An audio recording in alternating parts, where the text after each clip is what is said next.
Domestic violence act 2005, घरेलू हिंसा प्रतिबंधक अधिनियम 2005।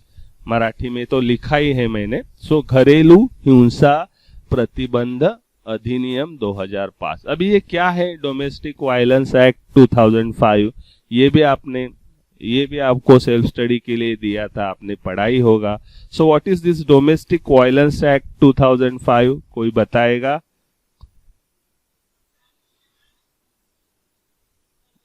हा बोला ना, बिलकुल। तुझं नाव सांगशील म्हणजे मला कदाचित तुमचं नाव मी सारखं सारखं विचारतोय कारण तो आवाज अजून मला नावानुसार आठवणीत राहत नाही। हा बोल, हा बोल बोल।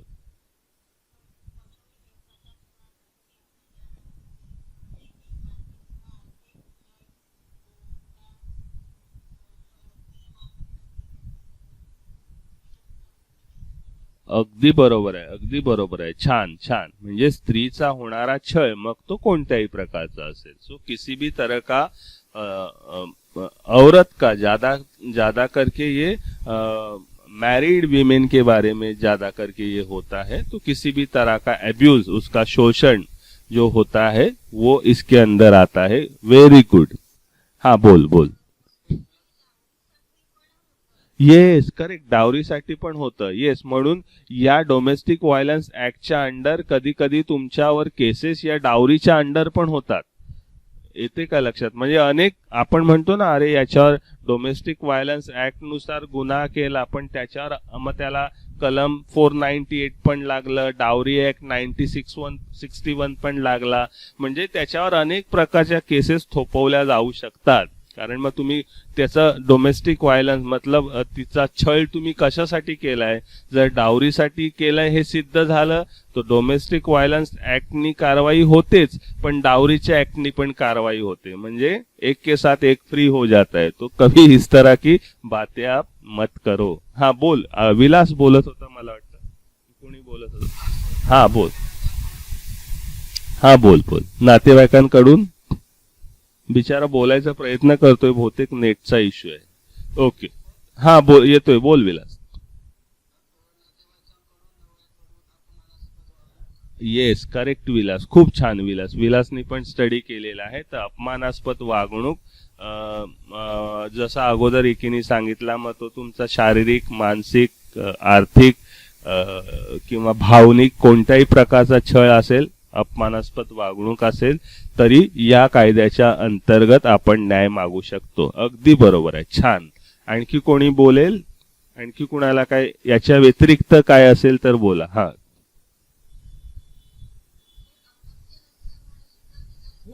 हो निश्चितच। येस, अगदी बरोबर आहे, अगदी अगदी अगदी। हो हो हो, तुझं नाव काय? मधुरा का? नाव काय म्हणालस तुझं? मधुरा का? शिवानी, हा अगदी बरोबर आहे शिवानी। मग आणि तोही तिचा मानसिक छळ होतो। त्याच्यामुळं कोणत्याही कारणास्तव, अपत्य नाही म्हणून, घरून पैसा नाही आणला म्हणून, किंवा मग व्यवस्थित राहत नाही म्हणून, कोणत्याही कारणानं जर स्त्रीचा छळ होत असेल तर तो नक्कीच डोमेस्टिक व्हायलन्स ऍक्ट 2005च्या अंडर तुम्ही त्याच्यावर न्याय मागू शकता। आणि आपल्याकडे बऱ्याचशा मुली आहेत, त्याच्यामुळे हे कायदे तुम्ही आणि मुलांनी सुद्धा समजून घेणं गरजेचं आहे। कारण काहींची लग्न झालेली आहेत, काहींची इथून पुढे होणार आहेत। तर याची निदान आपल्याला ओळख जरी असेल तरी आपण अशा प्रकारचे गुन्हेगारी स्वरूपाचं वर्तन आपण करणार नाही, दोन्ही, मग स्त्री असेल किंवा पुरुष असेल। तर आपण त्या बाबतीत निश्चित सजग राहूया। आणि म्हणून हे कायदे खूप महत्वाचे आहेत। खूप छान शिवानी, खूप छान। आणखी कोणी सांगेल? हा बोल, हा यश, यश बोलो। हाँ हाँ। हम्म। हाँ हाँ हाँ हाँ हाँ।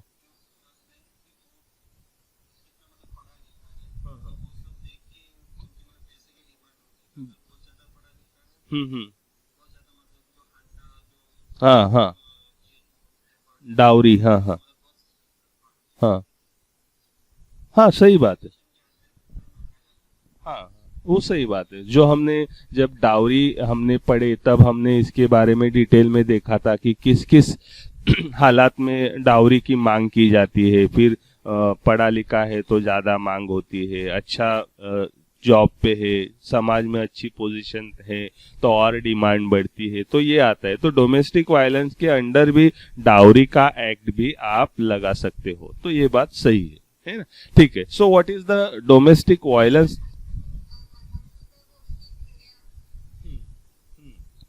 हा, बायकोनी मनाविरुद्ध गोष्टी केल्या तर, हा, बोल बोल बोल.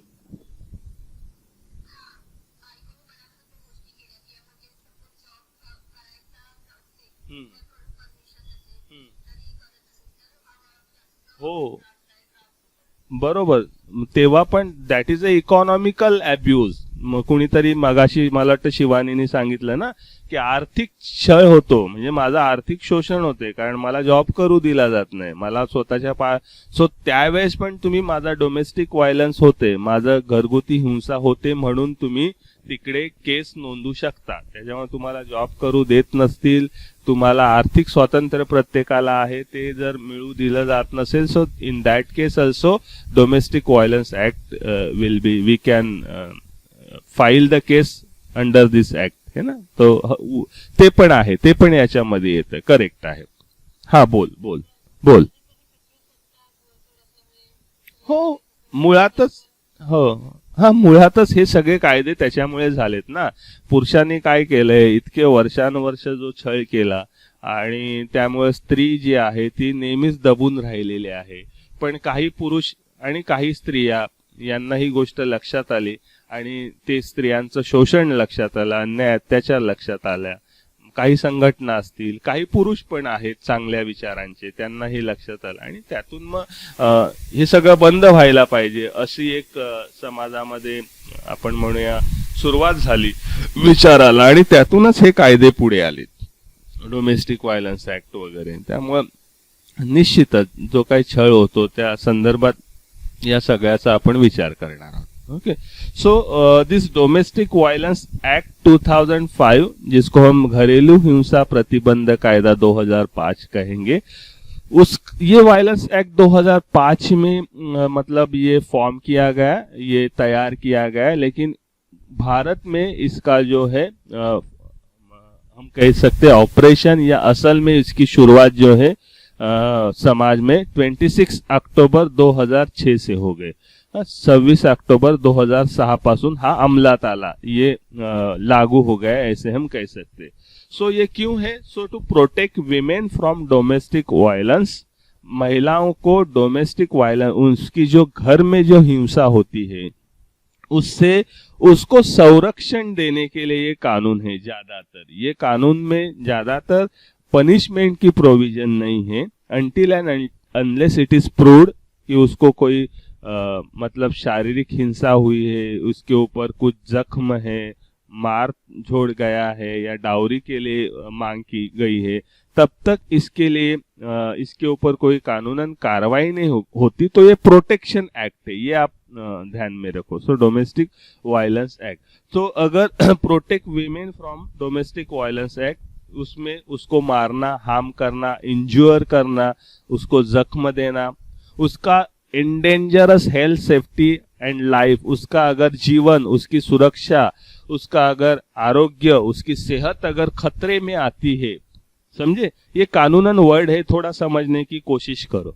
उसको मारना, पीटना, उसको इंज्योर करना, उसको किसी भी तरह की तकलीफ देना, या फिर उसको लगता है कि मुझे यहाँ पे धोखा है, मेरे जीवन को, मेरे लाइफ को, मेरे सेफ्टी को, मेरे आरोग्य को या मेरे हेल्थ को, सेहत को, इनसे मुझे धोखा है, अगर ऐसी सिचुएशन आती है तभी भी आप इस कानून के तहत केस जो है वो रजिस्टर कर सकती हो.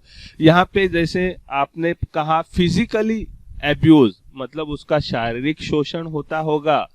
शारीरिक शोषण मतलब मारपीट ये उसका होता होगा तभी भी आप कर सकते हो। उसका मेंटल एब्यूज, उसका मानसिक या भावनिक तौर पे उसका शोषण हो रहा है, मतलब उसको बार बार टॉर्चर किया जा रहा है। अभी आपने बताया कि बच्चा नहीं हो रहा है, तू ऐसी है, तू वैसी है, ऐसे बार बार बुरे शब्द बोले जा रहे हैं, बार बार टोका जा रहा है, मेंटल उसका हैरेसमेंट हो रहा है, इमोशनल एब्यूज हो रहा है। उसको ये बार बार दिखाने की कोशिश की जा रही है कि तू कैसे मुझसे कम है, मुझसे मतलब नीचे है ना, या उसकी सेल्फ स्टीम जो होती है, उसका स्वाभिमान जो होता है, उसको तोड़ा मरोड़ा जा रहा है। उसको बार बार ये दिखाने की कोशिश की जा रही है कि तुम ऐसी हो, तुम वैसी हो, तुम्हारे वजह से ये हो रहा है, जो भी नुकसान हो रहा है, जो भी घर में झगड़े हो रहे, जो भी घर की शांति बिगड़ रही है, इसके लिए तुम जिम्मेदार हो। ऐसे उसको बार बार दिखाया जा रहा है, बताया जा रहा है, टॉर्चर किया जा रहा है,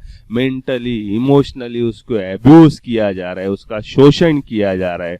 तभी भी ये डोमेस्टिक वायलेंस एक्ट के तहत आप जजमेंट जो है मांग सकते हो।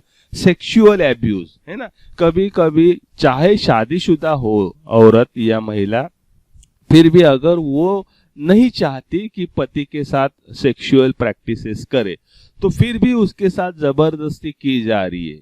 हाँ?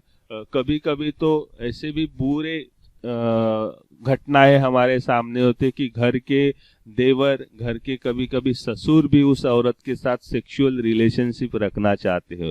तो इस तरह से उसका सेक्सुअल एब्यूज हो रहा है, उसका लैंगिक शोषण हो रहा है, उसका यौन शोषण हो रहा है। तो ऐसे परिस्थिति में भी डोमेस्टिक वायलेंस एक्ट के तहत आप कानूनन कार्रवाई कर सकते हो। कभी कभी चाहे रिलेशन पति पत्नी का हो, लेकिन पत्नी की कंडीशन नहीं है, she is mentally and physically not prepare for sexual practices, वो यौन संबंध के लिए मेंटली फिजिकली तैयार नहीं है, फिर भी उसके ऊपर जबरदस्ती की जा रही कि मैंने तुझसे शादी की है तो मुझे मेरे साथ सेक्स रिलेशन रखना ही है। वो नहीं चाहती है, फिर भी जबरदस्ती करती है और उसका शोषण वो होता है।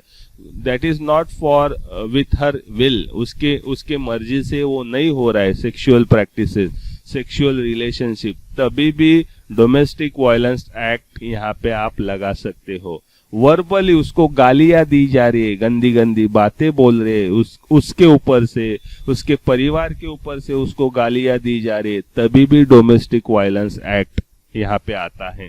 इकोनॉमिकल एब्यूज, उसको किसी भी तरह का स्वतंत्र नहीं है। अगर वो कमाती भी है, कुछ काम करती है, जॉब करती है, लेकिन उसको हक नहीं है अपना पैसा कैसे मतलब यहाँ पे पैसा कैसे मैं खर्च करूं, वो अगर उसको हक नहीं है, इकोनॉमिकल अगर उसको हक नहीं है, या उसकी जो संपत्ति है, उसका जो पैसा है, वो सब ससुराल वाले या घर वाले या पति सब ले लेता है, उसको नहीं देते हैं, या उसको अपने मन से पैसा खर्चा करने की इजाजत नहीं देते, या कभी कभी उसको जॉब करने की परमिशन अगर नहीं देते हैं कि तुम्हें क्या करना है जॉब करके, तुम सिर्फ घर में ही रहो, तो इस तरह की अगर बातें होते that are coming under economical abuse, तभी भी ये डोमेस्टिक वायलेंस एक्ट के अंडर आप कानूनन कार्रवाई जो है वो कर सकते हो। So any kind of harassment that meet unlawful demand for dowry और अदर प्रॉपर्टी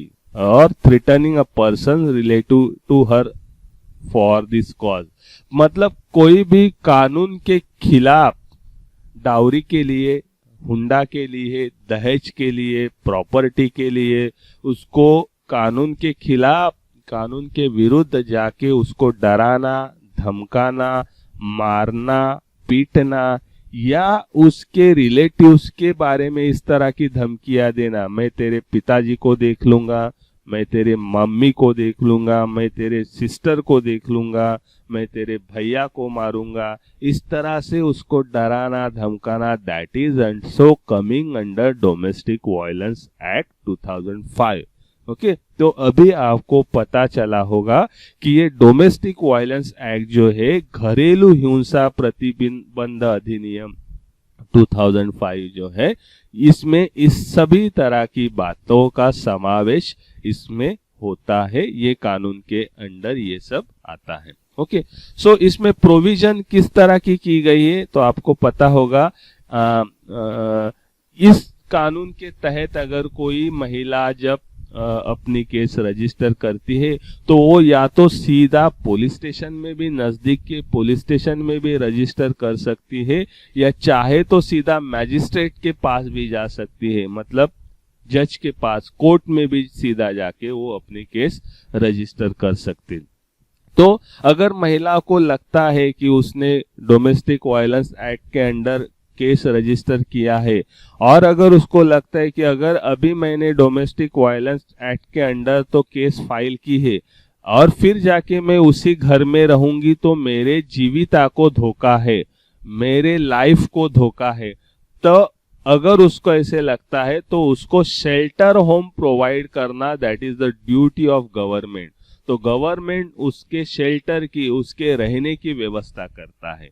तो ये फ्री ऑफ कॉस्ट होता है। गवर्नमेंट ने देखना है कि भाई ये अगर उसी घर में जाएगी तो उसको मार सकते हैं, तो इसलिए उसको शेल्टर होम में भेजा जाता है। इस तरह के हम कह सकते रेसिडेंशियल ठिकान या स्थान होते हैं, प्लेसेस होते हैं, हॉस्टल्स होंगे या उस तरह के गवर्नमेंट के कुछ होम होंगे, वहां पे उसको रहने की परमिशन दी जाती है, तो वो देना जरूरी है। उसके लिए प्रोटेक्शन ऑफिसर की नियुक्ति की जाती है। प्रोटेक्शन ऑफिसर जो उसको प्रोटेक्शन कर सके और हर मोड़ पे उसको कानूनी कार्रवाई जब चलेगी तो उसको सहाय्य कर सके, उसको मदद कर सके, इसलिए प्रोटेक्शन ऑफिसर का भी प्रोविजन इस कानून के अंडर है।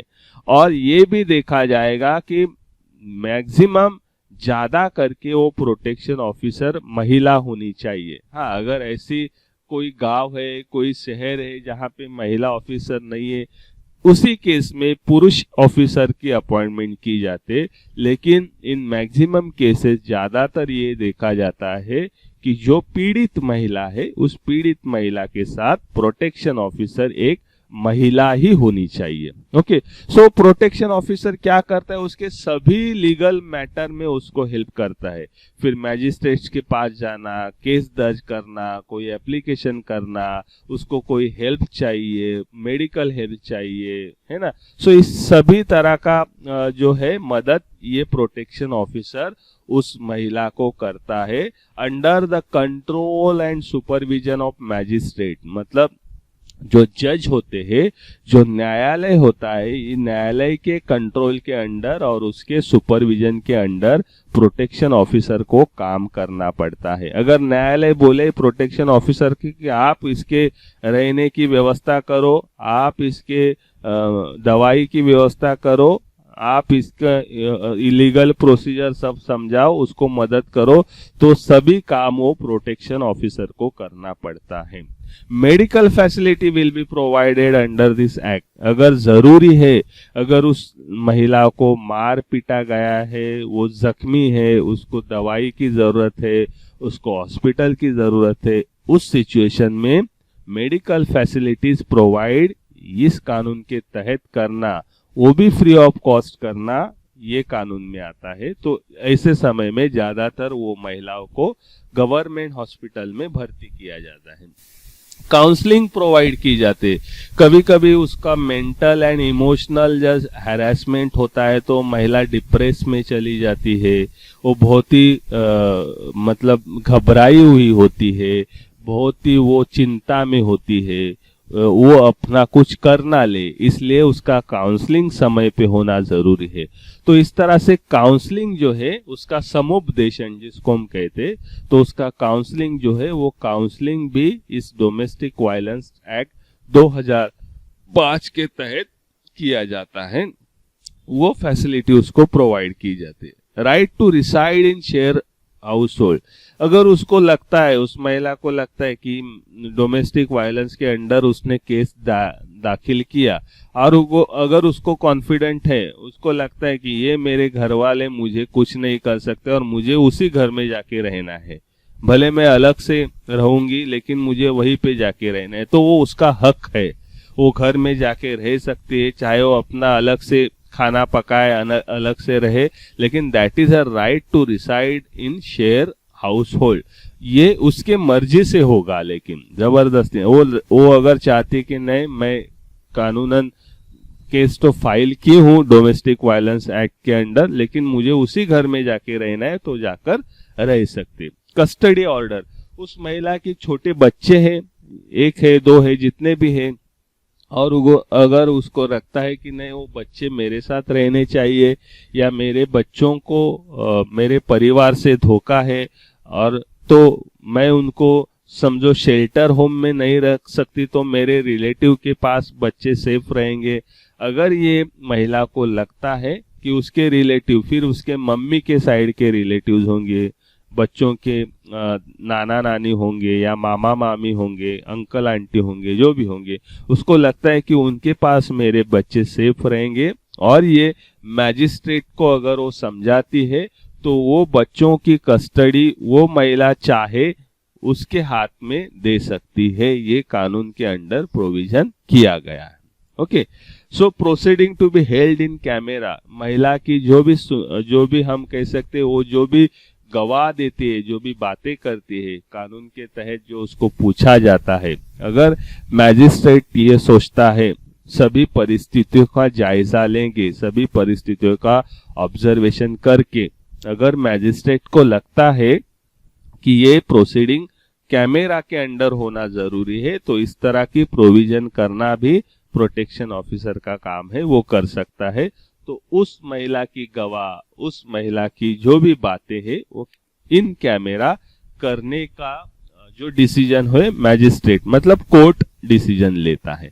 उसको कॉम्पेंसेशन मिलता है, उसको मॉनिटरी रिलीफ मिलता है अपने खर्चे के लिए, रोजमर्रा के खर्चे के लिए, दवाई के लिए, जो भी पैसा चाहिए, जो भी कॉम्पेंसेट चाहिए। मॉनिटरी मतलब आर्थिक, उसको जो है आर्थिक मदद इस कानून के तहत महिला को मिलती है। और वो ज्यादातर जिसने उसके ऊपर इस तरह के वायलेंस अटैक किए हैं, जिसने उसका शोषण किया है, उनसे वो मॉनिटरी रिलीफ लेते हैं, उनसे वो पैसा लेते। मतलब एक विवाहित महिला के ऊपर उसके ससुराल वालों ने अगर उसका किसी भी तरह का शोषण किया होगा तो ससुराल वालों से वो सब रकम उस महिला को दी जाती है, ताकि वो अपना खुद का चरितार्थ, खुद का जो रोजमर्रा का जो उसको जीने के लिए जो पैसे लगेंगे, दवाई के लिए पैसे लगेंगे, वो सब अपनी जरूरत पूरी कर सके।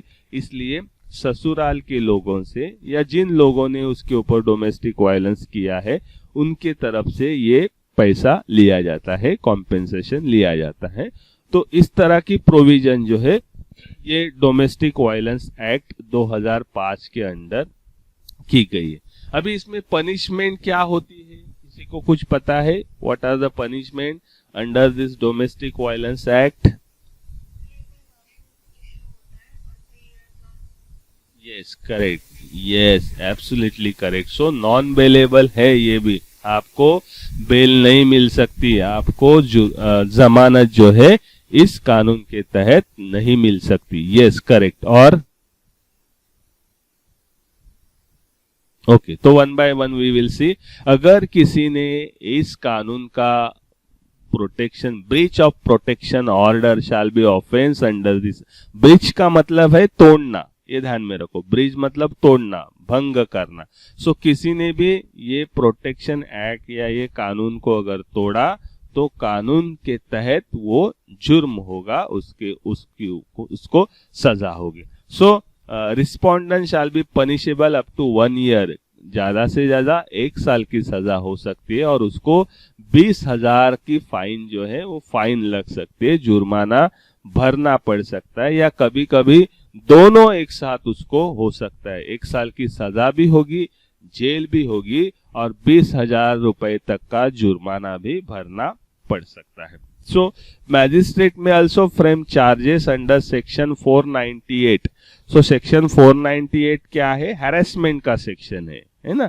सो हैरेसमेंट के सेक्शन के ऊपर, या अगर मैजिस्ट्रेट को ये लगता है, ऐसी बातें सामने आई है कि उसका दहेज के लिए शोषण किया गया, तो प्रोहिबिशन एक्ट 1961 भी उस रिस्पोंडेंट मतलब जिसने ये किया है, जो जिम्मेदार है, उसके ऊपर 498 और 1961 prohibition act, dowry prohibition act के तहत भी जुर्माना दर्ज हो सकता है, केस फाइल हो सकती है। और फिर 498 डाउरी प्रोहिबिशन एक्ट 1961 के अंडर जो पनिशमेंट है वो भी पनिशमेंट उसको मिलेगी। सो इस तरह के कानून के प्रावधान यहाँ पे किए गए। कोई अगर प्रोटेक्शन ऑफिसर जिसको सिलेक्ट किया गया है, चाहे वो महिला है, हाँ बोला बोला, सभी को नहीं आ रहा है क्या आवाज? अरे हाँ, अभी मैंने पूछा तो आ गई ना। हाँ हाँ, तो कुछ मेरे तरफ से तो कुछ गड़बड़ नहीं। ओके ओके, ठीक है। तो वी विल अगेन, आता येतोय आवाज व्यवस्थित ना? ओके। सो मैजिस्ट्रेट, अगर मैजिस्ट्रेट के सामने ये बात आती है कि इस महिला का जो शोषण किया गया है वो उसके दहेज के लिए किया गया, तो दहेज के जो कानून है डाउरी प्रोहिबिशन एक्ट, हुंडा प्रतिबंध कायदा 1961, उसके तहत भी जो पनिशमेंट आती है वो भी पनिशमेंट उसको हो जाएगी। या अगर जज ये डिसाइड करता है कि 498 मतलब हैरेसमेंट का जो एक्ट है, उस हैरेसमेंट उसको किया गया है, तो 498 के तहत भी उसको सजा हो सकती है। तो इस तरह के उसको 1 साल की सजा और 20,000 जुर्माना भी होगा। और अगर मैजिस्ट्रेट के सामने, कोर्ट के सामने वो महिला ये प्रूव करती है कि उसका दहेज के लिए शोषण किया गया, उसका हैरेसमेंट किया गया, तो 498 और दहेज प्रतिबंध कायदा जो है 1961, उसके तहत भी सजा हो सकती है। और जो प्रोटेक्शन ऑफिसर है, मतलब जो पुलिस, महिला पुलिस या जो भी है प्रोटेक्शन ऑफिसर जो मैजिस्ट्रेट अपॉइंट करता है, जिसको मैजिस्ट्रेट कहता है कि इसको आप प्रोटेक्ट करो, इसको लीगली हेल्प करो, अगर वो प्रोटेक्शन ऑफिसर ससुराल वालों को जाकर मिल गया और वो उस महिला को हेल्प नहीं कर रहा है, ये अगर बात मैजिस्ट्रेट के सामने, कोर्ट के सामने प्रूव हो जाती है, ये महिला प्रूव करती है कि ये प्रोटेक्शन ऑफिसर किसी तरह की हेल्प नहीं करता, उल्टा वो जाके जिन्होंने मेरा शोषण किया है उनका सुनता है, मेरी बात नहीं सुनता, ये अगर ये महिला प्रूव करती है, प्रोटेक्शन ऑफिसर अपनी ड्यूटी जो मैजिस्ट्रेट ने उसको कहा गया है वो नहीं करता है, तो उसको भी 1 साल की सजा हो सकती है और 20,000 तक का जुर्माना भरना पड़ सकता है, या उसको दोनों भी सजाएं, मतलब 1 साल की सजा भी होगी और 20,000 का जुर्माना भी भरना पड़ेगा। तो इस तरह की पनिशमेंट जो है इस कानून के तहत की गई है। So is that clear? Domestic violence act clear है? ओके।